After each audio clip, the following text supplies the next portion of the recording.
We're going to talk with the folks from Kellogg Community College this half hour. Eric Greene is here, and Tom Longman as well from the RMTC at KCC. Gentlemen, good morning.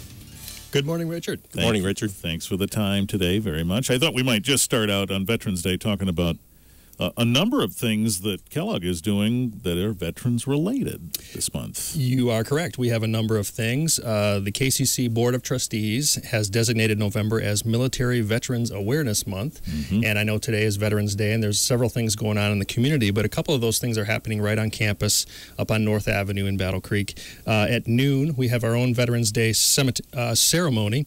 This is going to be in our Student Center, and our keynote speaker is going to be retired Air Force Brigadier General Linda McTague. She's going to be our keynote speaker. Wow. And then following that, we're going to have a showing of the movie American Sniper, also in our Student Center in our Kellogg room. So that's just a few of the things. We also have an ongoing Veterans Student Art exhibit that is there on campus, available for viewing through at the end of the month. Have these been things typically that you've done year over year? You have a program and these sort of things? Yes. Every year we have these kinds of programs, and then also every year we take stock and after the fact and say, well, what can we do a little more or a little better next year? I presume that a fair amount of the student body are veterans, right? I mean, you end up making those sorts of connections if a veteran decides they want some sort of new skill or maybe want a degree. You make those connections regularly. We do. We have a number of services that are specifically designed for veterans.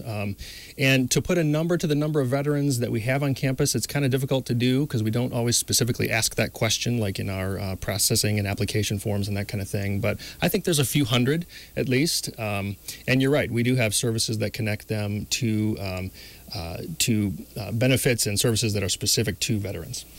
All right, so that's all happening today, and of course, as the month goes on, it was a month designation, so there's more things there and probably easily found on your website, right? That is correct, yes. All right, kellogg.edu.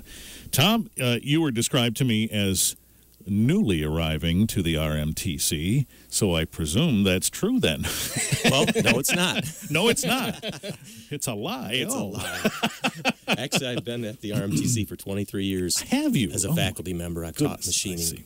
Yes. Okay. So I'm new in my role as the director at the RMTC. That's what new meant. Yes. Got it. Yes, sir. So what does that mean as a director of the RMTC? What does that encompass at this point? Overseeing all the industrial trades programs primarily. And that, I presume, is somewhat philosophical. I mean, you look at the world and you look at your curriculum and you say, what do we need and what do we have and all of that. Correct, and we rely on our local industrial base and our employers, our advisory committees to help guide us and tell us what we need. All right, and when we come back in just a minute, we'll talk about expanding the RMTC, which is pretty much in the sights here very, very soon, at least the beginning of that. We'll discuss that coming up on WBCK. Just about 8:15, WBCK. It's Wednesday. Eric Greene is here from Kellogg Community College, and Tom Longman, the director of the RMTC, Regional Manufacturing and Technical Center, that's expanding at KCC very soon, and that's part of what we're talking about today. So there is a groundbreaking on Friday, Tom. Yes, sir. This Friday at 4 o'clock at the RMTC. We're going to have our KCC board there. We're going to have members from the Battle Creek Tifa Foundation, or Tifa board. We're going to invite the community to come out.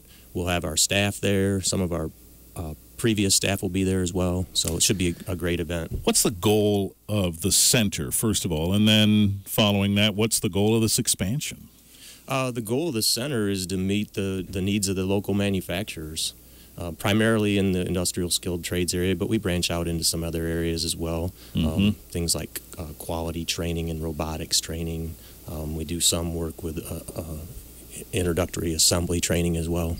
And the expansion expands on those notions, or are there other aspects of this that you're adding to this? A lot of what is driving the expansion is we've been fortunate recently to secure a lot of state and federal funds, as well as some donations from companies, which have allowed us to expand our equipment, and we're kind of busting at the seams right now.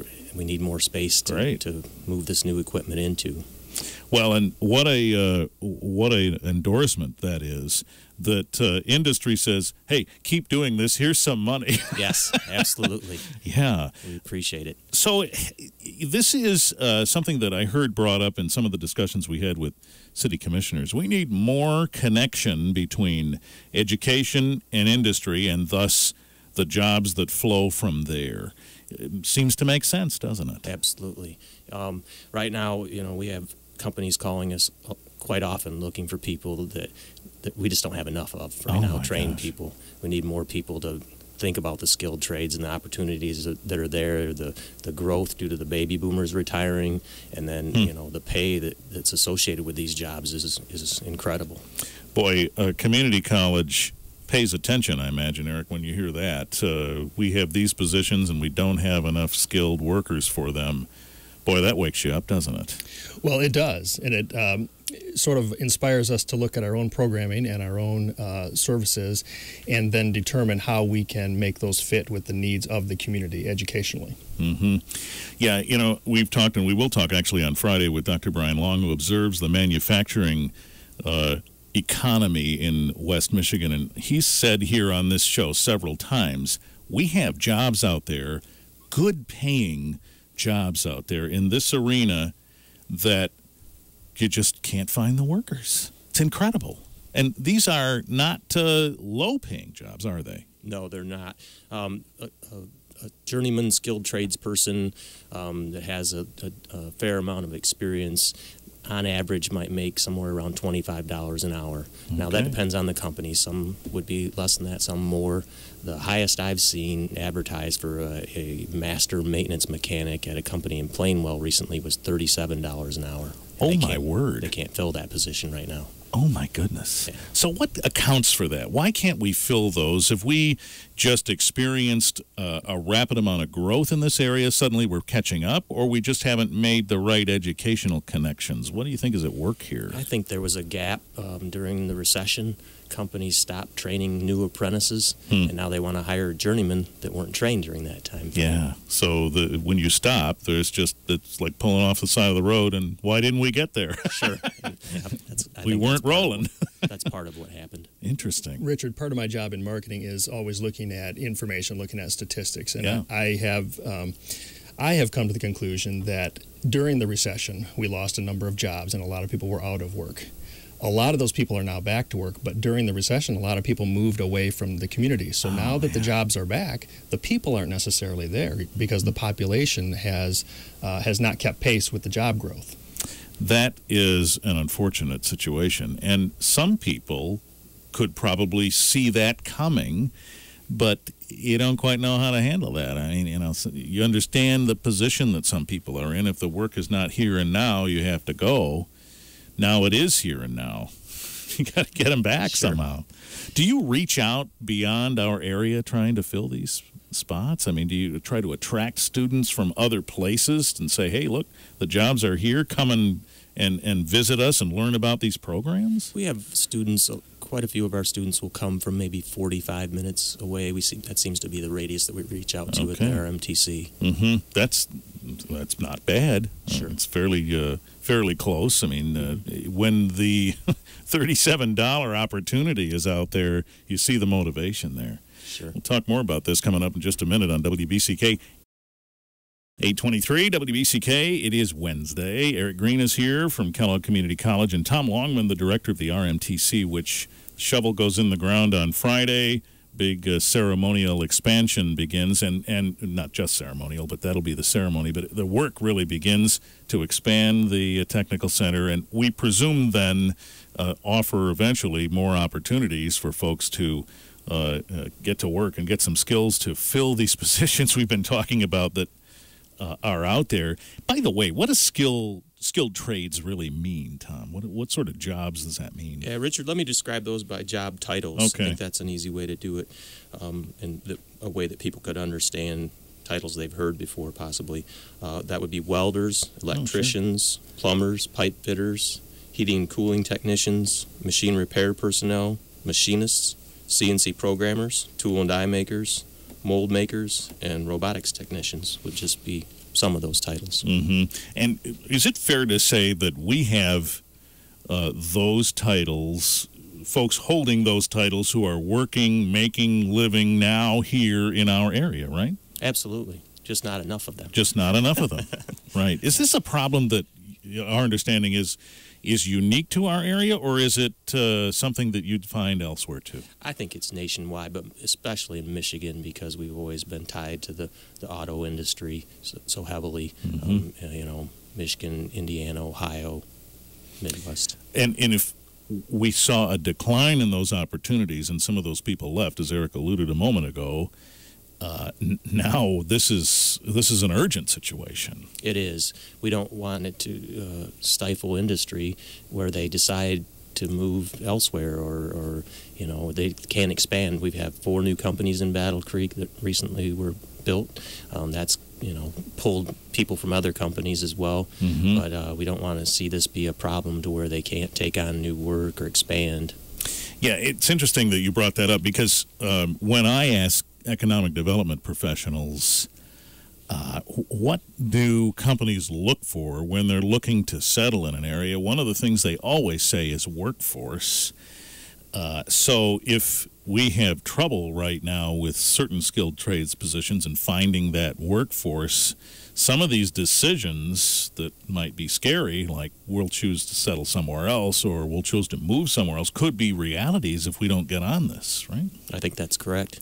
Boy, that's kind of a scary thought to contemplate. It's scary, but it's also an opportunity, Richard, for people to move back to this community or move to this community for the first time to start taking these jobs. That's what's going to make this community vibrant again.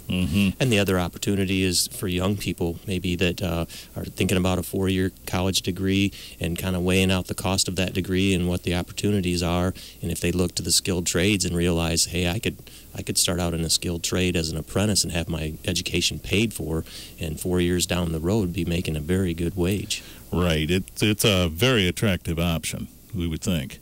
So how long will this expansion take, and what sort of expansion are we really talking about? How much more space will you have?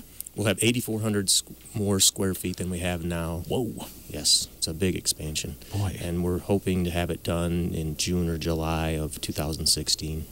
Okay, so that doesn't take long to do that. That's less than a year to accomplish that. So how do you expect to fill that space? You talked about equipment, but does that mean somehow accommodating more students or different sorts of programs than you've had? What does this mean in the bottom line?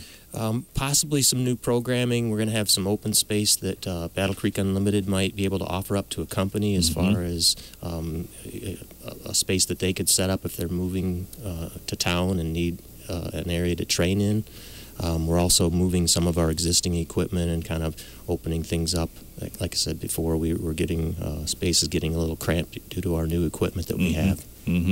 So some of this might be similar to like a WMU BTR Park example, where you could have a company located there and then make connections between students and employers.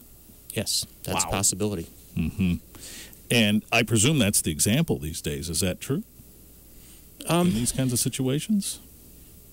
It would be a new endeavor for us. Sure. Right, but it seems like getting these hands to shake would be a nice opportunity, wouldn't it? And this kind of setup makes that attractive, doesn't it? Well, and that goes back to the founding of the RMT, the founding of the RMTC itself. I mean, it was designed to be a very close and strong partnership with the manufacturing community. So we have that handshake already, I think. I think what we're talking about now is just the details of the programming. Yeah, right. Well, congratulations on all of that. The shovel gets dirty on Friday, right? And then, boy, next summer, we'll have a bunch of new space to celebrate. So we'll talk again then, shall we? Thank you, Richard. 4 o'clock Friday, rain or shine, and it looks like it's going to be rain. Rain, shine, wind, whatever. Yeah, it doesn't matter. You'll be ready. That's right. Congratulations on that. Thanks to the both of you.